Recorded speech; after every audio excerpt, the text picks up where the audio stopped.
सबसे पहले बात कर्नाटक की कर लेते हैं। कर्नाटक के दंगल का काउंटडाउन जारी है और महज 4 दिन बाद प्रदेश में विधानसभा चुनाव होंगे। लिहाजा हर दल अपना दमखम लगा रहा है। पार्टियां जोर शोर के साथ चुनाव जीतने की कोशिश में जुटी हैं। बीजेपी के कई दिग्गज इन दिनों कर्नाटक में ही डेरा डाले हुए हैं, तो खुद प्रधानमंत्री नरेंद्र मोदी 2 दिवसीय यात्रा पर बेंगलुरु में हैं। प्रधानमंत्री नरेंद्र मोदी ने बेंगलुरु में 26 किलोमीटर लंबा रोड शो किया। प्रचार के आखिरी फेज में अपनी पूरी ताकत झोंकती है।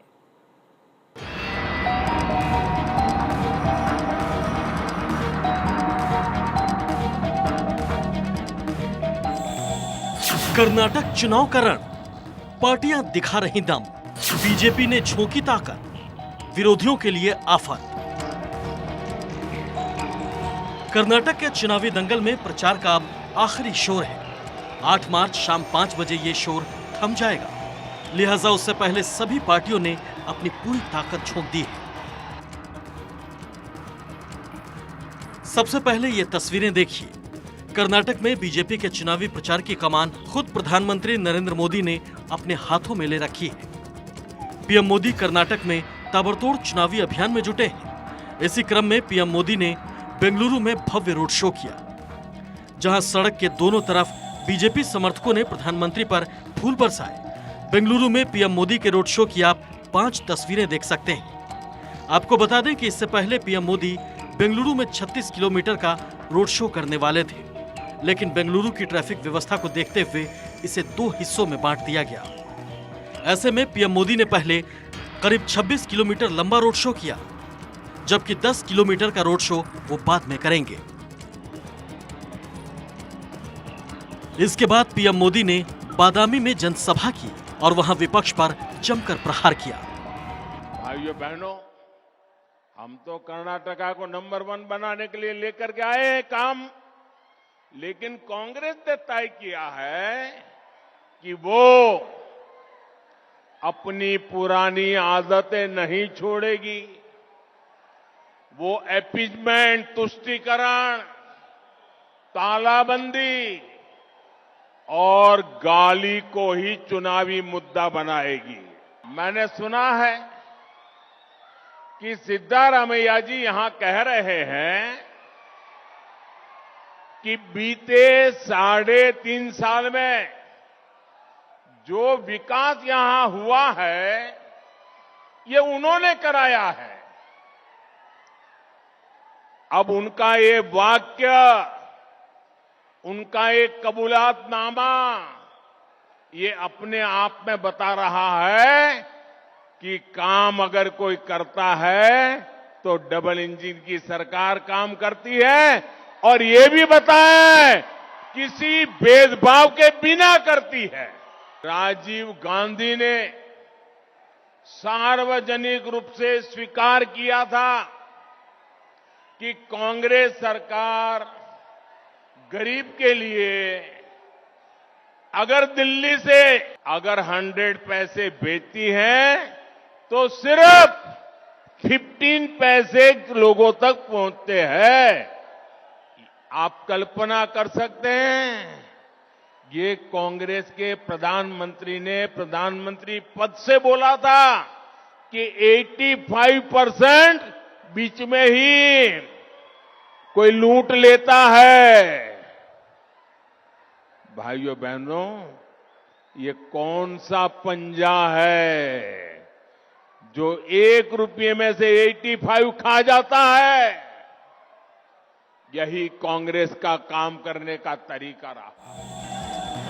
न सिर्फ प्रधानमंत्री बल्कि उत्तर प्रदेश के सीएम योगी आदित्यनाथ ने भी कर्नाटक के कोप्पा में रैली की। इस दौरान उन्होंने बजरंग दल को बैन करने की बात करने वाली कांग्रेस पर जमकर निशाना साधा और कहा कि हिंदू आस्था के साथ कांग्रेस खिलवाड़ कर रही है। उन्होंने उत्तर प्रदेश को श्री राम और कर्नाटक को श्री हनुमान जी का प्रदेश बताते हुए कहा कि ये दोनों प्रदेश एक भारत श्रेष्ठ भारत की परिकल्पना को साकार कर रहे हैं। हजारों वर्षों से कर्नाटक और उत्तर प्रदेश एक अनन्य भाव के साथ एक दूसरे के साथ जुड़े हुए हैं। एक दूसरे के साथ जुड़ करके एक भारत श्रेष्ठ भारत की परिकल्पना को साकार कर रहे हैं। जिन्हें एक भारत श्रेष्ठ भारत अच्छा नहीं लगता, आज वे सभी कहीं न कहीं एक और कर्नाटक में पीएफआई जैसे संगठनों को उन्मुक्त करके समाज विरोधी और राष्ट्र विरोधी गतिविधियों को आगे बढ़ाने के लिए प्रोत्साहित करने का कार्य कर रहे हैं, और दूसरी ओर राष्ट्रवाद के लिए समर्पित अपनी सामाजिक सेवा के लिए जग विख्यात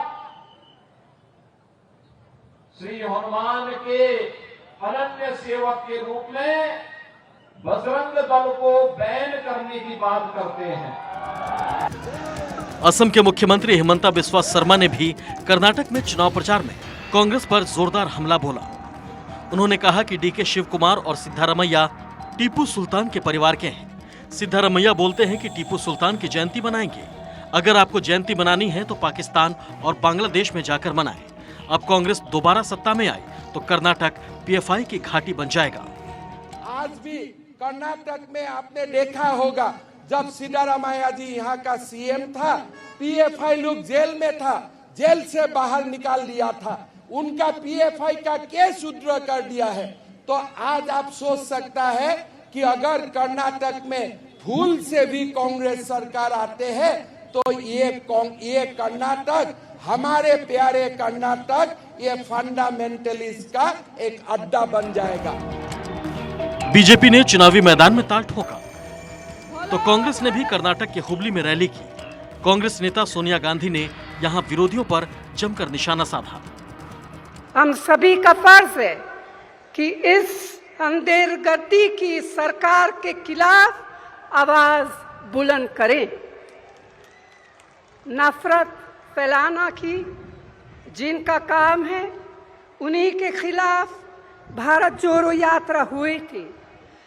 भाजपा सरकार की लूट झूठ, अहंकार और नफरत ने जिस तरह का माहौल बना दिया है, उससे मुक्ति पाए बिना न तो कर्नाटका तरक्की कर सकता है और न देश में प्रगति हो सकती है। आरोप प्रत्यारोप का दौर जारी है। अब देखना है कि किस पार्टी को इसका फायदा मिलता है और कौन सत्ता के सिंहासन पर काबिज होता है। Bureau report, Bharat 24।